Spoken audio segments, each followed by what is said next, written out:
கர்த்தருடைய பரிசுத்த நாமத்துக்கு ஸ்தோத்திரம். பிரியமானவர்களே, இன்றைக்கு நாம் பார்க்கும் வேத பகுதி மத்தேயு 11 அதிகாரம் 28 வருத்தப்பட்டு பாரம் சுமக்கிறவர்களே, நீங்கள் எல்லாரும் என்னிடத்தில் வாருங்கள், நான் உங்களுக்கு இளைப்பாறுதல் தருவேன். இளைப்பாறுதலை பற்றி பார்க்குறோம். அப்புறம் பாரம்னா என்ன அப்படிங்கிறத பற்றி நம்ம தெரிஞ்சுக்க போகிறோம். இப்போ தெரிஞ்சாதான் இளைப்பாறுதல் நமக்கு கிடைக்கும். அதாவது பாரம்னா என்ன அப்படின்றது தெரிஞ்சுக்கணும். நாம் தெரிஞ்சுக்கிட்டு அதை கடக்கணும். அதை கடந்தோம் அப்படின்னா இளைப்பாறுதலானது நமக்கு கிடைக்கும் அப்படின்னு வேதம் சொல்லுது. இப்போ பாரம்னா என்ன அப்படின்னா கவலை, வேதனை, பிரச்சனை, துன்பம், துக்கம், வியாதி, இது எல்லாமே ஒரு மனுஷனுக்கு பாரமாக இருக்குது. அந்த பாரத்தை டெய்லியுமே நாம் சுமக்கிறோம். டெய்லியுமே இந்த பாரத்தை வச்சுக்கிட்டு இருக்கோமே தவிர அதை இறக்கி வைக்கவே மாட்டேங்கிறோம். நம்ம தூக்கிக்கிட்டே இருக்கிறோம். இந்த பாரத்தை சுமந்துக்கிட்டே இருக்கோம், தூக்கி வச்சுக்கிட்டே இருக்கிறோம். அதை இறக்கி வைக்கிறதே இல்லை. ஒருபோதும் ஒரு நாளும் இறக்கி வைக்கணும்னு விரும்புகிறதும் இல்லை. ஏன்னா வழி தெரியலை. எப்படி இறக்கி வைக்கிறது அப்படிங்கிற வழி நமக்கு தெரியலை. இப்போ இந்த பாரத்தை நாம் வச்சுக்கிட்டு இருக்கோம். நம்ம மனசு அவ்வளோ பாரமாக இருக்கும், வேதனையாக இருக்கும். யாருக்கிட்ட சொல்லலாமோ, யாருக்கிட்டையாவது சொல்லி அழலாமோ அப்படின்னெல்லாம் தோணும், அப்படின்னெல்லாம் துடிக்கும் மனம். ஆனால் யார்கிட்டையாவது சொல்லி அழுதா இன்னும் அதிகமாக தான் வேதனை உண்டாகுமே தவிர குறைஞ்ச மாதிரி இருக்காது. அப்போதைக்கு ரிலீஃப் ஆன மாதிரி இருந்தாலும் கூட முழுவதுமாக ரிலீஃப் ஆன விடுதலையாக உணர்ந்த முழுவதுமாக அந்த விடுதலையை நாம் பெற்றுக்கொள்ளவே முடியாது, உணரவும் முடியாது. கொஞ்ச நேரம் வேணால் அப்படி இருக்கும், மனம் ரிலீஃப் ஆன மாதிரி இருக்கும்.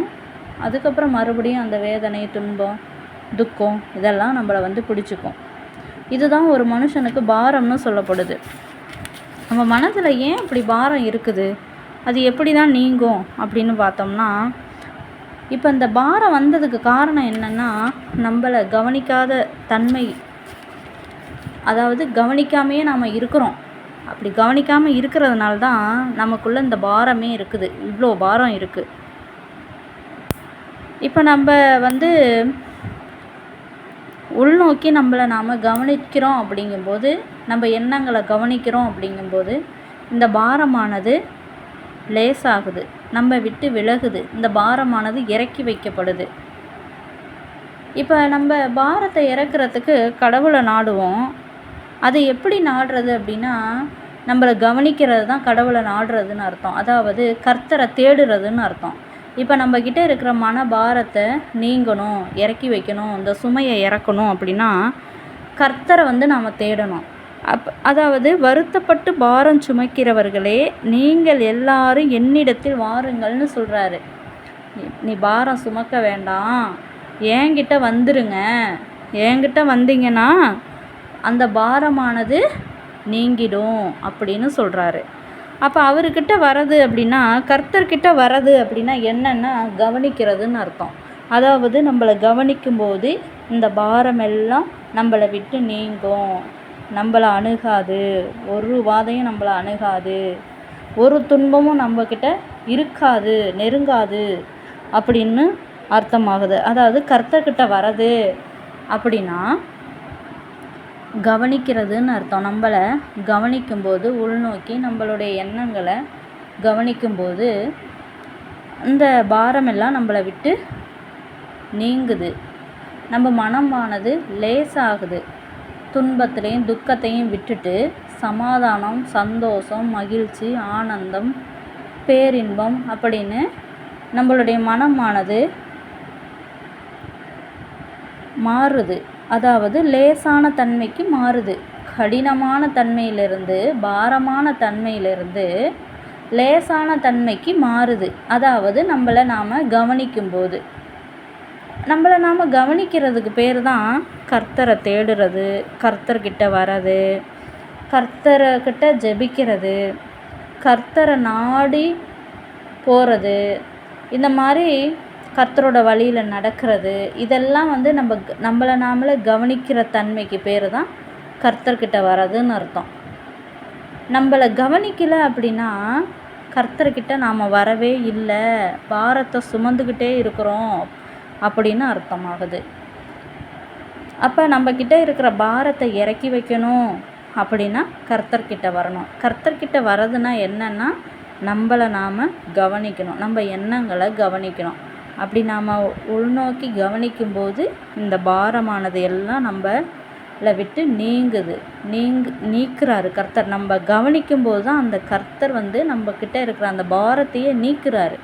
புரிஞ்சுக்கங்க, கவனிக்கிறவங்களுக்கு தான் கர்த்தர் உதவியே செய்வார். கவனிக்கிறவங்களோட ஜெபத்தை தான் கர்த்தர் கேட்பார். கவனிக்கிறவங்களுடைய செயல்களை தான் கர்த்தர் ஆசீர்வதிப்பார். இந்த மாதிரி கவனிக்கிற மக்களை தான் கர்த்தர் தேடுறாரு. கவனிக்காத மக்களை கர்த்தர் வெறுக்கிறாருன்னு பைபிள் சொல்லுது. ஏன்னா கவனிக்கிறது தான் தேவனுக்கு பிரியமானது. கவனிச்சாதான் அவர் வழியில் நடக்க முடியும். கவனிச்சாதான் கர்த்தரோட ஆசீர்வாதத்தை பெற்றுக்கொள்ள முடியும். கவனிச்சாதான் கர்த்தருடைய இரக்கத்தையும் கிருபையையும் சமாதானத்தையும் நாம் பெற்று இந்த பூமியில் மகிழ்ச்சியாக ஆரோக்கியமாக நீடிய ஆயுசோடு வாழ முடியும். நித்திய வாழ்க்கையை பெற்றுக்கொள்ள முடியும். பரலோக வாழ்க்கையை பெற்றுக்கொள்ள முடியும் இந்த பூமியில் வாழும்போதே. அப்போ கவனிக்கிறவங்க தான் கர்த்தருக்கு பிரியமானவங்கன்னு அர்த்தம். கவனிச்சாதான் கர்த்தருக்கு பிரியம். கவனிக்கலை அப்படின்னா அது கர்த்தருக்கு பிரியம் இல்லை. கர்த்தருக்கு பிரியம் இல்லாத காரியம் கவனிக்காதது. இதை வந்து கவனிக்கிறது அப்படிங்கிறது சாதாரண விஷயம் இல்லை. ஏன்னா இது வரைக்கும் நாம் கவனிக்காமல் நம்ம செயல்களில் எண்ணங்கள் படி நம்ம சுய அறிவின்படி சுய விருப்பத்தில் நம்ம இயங்கிக்கிட்டு இருந்திருப்போம், ஓடிக்கிட்டு இருந்திருப்போம் இவ்வளோ நாளாக. இப்போ நாம் கவனித்தோம் அப்படின்னா கர்த்தர் வழி நம்மளுடைய பாரத்தை நீக்கி நமக்கு இளைப்பாறுதலை கொடுப்பாரு. அதான் சொல்லப்படுது, வருத்தப்பட்டு பாரம் சுமக்கிறவர்களே நீங்கள் எல்லாரும் என்னிடத்தில் வாருங்கள், நான் உங்களுக்கு இளைப்பாறுதல் தருவேன். அவர்கிட்ட வர்றதுன்னா கவனிக்கிறது. அப்படி கவனிக்கும்போது கர்த்தர் நமக்கு இளைப்பாறுதலை தருகிறார், இளைப்பாறுதலை கட்டளையிடுகிறார் அப்படின்னு வேதம் சொல்லுது. கண்டிப்பாக கவனிக்கிறவங்களுக்கு தான் கர்த்தர் உதவியும் செய்வார்.